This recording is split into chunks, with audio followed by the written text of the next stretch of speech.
말씀이 왕의 입술에 있어야 망하지 않는다. 그 말씀이 어디에 있게 살으라고 하는 것이죠? 입술에 있어야 되는 것이 말씀이어야 한다라고 하는 것이죠. 그리고 이 16장의 10절에 이 입술과 8절에 공의, 그리고 6절에 진리, 12절에 역시 공의, 진리를 사랑하는 것이 인자예요. 인자와 진리로 인하여 죄악이 속하게 된다. 진리를 사랑하는 자가 되라. 그러면은 속죄받는 길이고 죄를 떠나보낸다. 근데 이 진리를 사랑하는 인자와 진리가 결국 죄를 몰아내는, 사망을 몰아내는, 이것이 믿음의 힘이라는 거죠. 이것이 사망을 출산하는 일을 막는 힘이고 능력이고, 또 경외함으로 말미암아 악에서 떠나게 된다. 재앙을 면하게 된다는 얘기입니다. 재앙을 면하고 속죄받고 죄를 몰아내는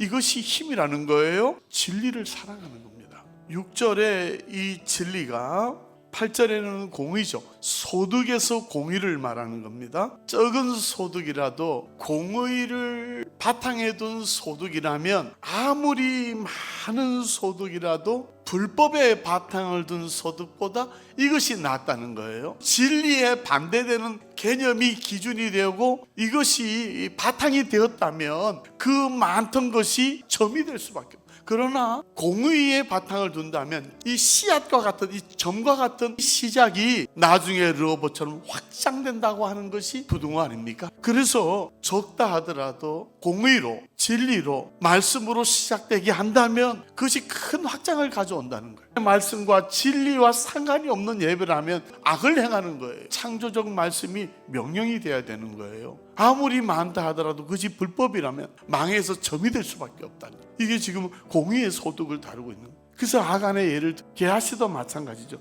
불의의 소득이 가져온 결과, 야고보서 5장에는 부한 자들에게 임할 고생으로 그들은 울고 통곡해야 된다고 기록하고 있어요.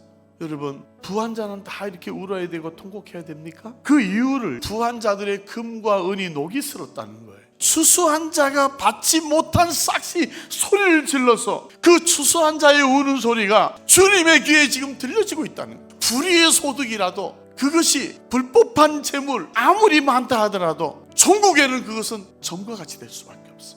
이 공의의 소득이 이 물질의 차원을 넘어서서 그 소득을 교회로 재해석한다면 부흥 아니겠습니까? 지금 점과 같은 상황이라 하더라도, 점과 같은 이런 삶의 자리라 하더라도, 산 속에 있는 교회라 하더라도 그 교회가 지혜의 말씀에 기준한다면 그 교회는 소득을 얻게 된다라고 하는, 부흥하게 된다라고 하는 내용 아니겠습니까? 소득은 공의로 하라. 여러분, 소득도 공의에 기초하라는 거예요. 진리로 이 하마르티아를 몰아낼 수 있다고 하는 거예요. 왕의 입술에 있어야 그르치지 않다.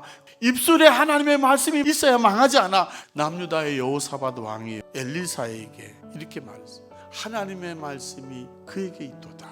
그때 이 기적의 사건 10가지가 2장 19절부터 이어지는데요, 엘리사가 한 말과 같이 고쳐서 오늘까지 이르렀대. 그렇다면 잠언 16장 10절에 망하지 않는다는, 말씀이 입술에 있어요. 인자와 진리라고 한다면 그 진리의 말씀을 사랑하라는 거죠. 그리고 소득도 공의의 바탕을 둔 소득이 돼야 돼. 그러면 점도 확장된다는 거죠. 그러면 우리는 그럼 기적의 쑥대밭이 된다는 거예요. 어떻게 살아야 되느냐?